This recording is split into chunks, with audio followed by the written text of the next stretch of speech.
Assalamualaikum warahmatullahi wabarakatuh. Alhamdulillahirabbil wa bihi nasta'in ala muridin wassalatu wassalamu ala asyrofil anbiya'i wal mursalin sayyidina wa maulana Muhammadin wa ala alihi washabihi wasallam wa barik ajmain amma ba'du.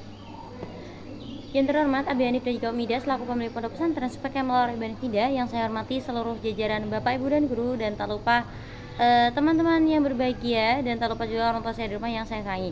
Nah, jadi teman-teman, pada video kali ini saya Sanit Tuzuro dari kelas 12 M Al-Quran Maulana Ibn Hida akan mempresentasikan peta imajinasi yang telah saya buat, yaitu berjudul Hukum Archimedes. Hukum Archimedes adalah hukum yang menjelaskan tentang benda padat yang tercelup dalam suatu cairan, sehingga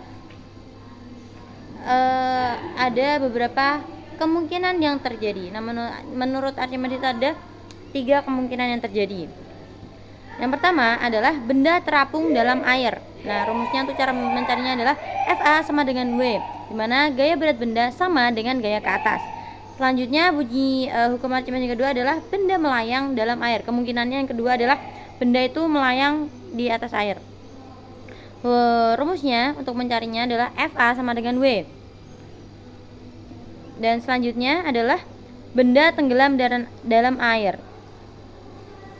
Karena gaya berat itu lebih besar daripada gaya ke atas, dan benda cair yang diberikan zat cair pada benda itu kayaknya apung. Oke, selanjutnya adalah gaya ke atas.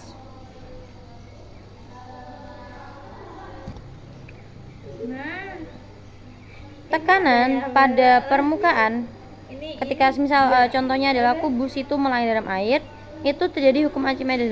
Hukum Archimedes itu berbunyi gaya ke atas yang dialami oleh suatu benda itu sama dengan berat fluida yang dipindahkan oleh benda tersebut. Nah, kemudian daya total itu rumusnya adalah sigma Fy sama dengan Fa sama dengan rho kali H kali V. Itu adalah benda yang tersebut. Oke, selanjutnya adalah tegangan permukaan. Contohnya itu laba-laba yang dia tuh pasti teman-teman pernah lihat ya, laba-laba yang dia itu mengapung di atas air. Nah, itu bukan termasuk hukum Archimedes. Tetapi secara mikroskopik, air dalam wadah itu mengalami gaya rotasi atau tarik-menarik antar molekul sejenis yang disebut dengan gaya kohesi yang molekul pada permukaan, yang hanya mengalami gaya kohesi dari AA, sehingga timbul tegangan pada permukaan seperti selaput yang menegang.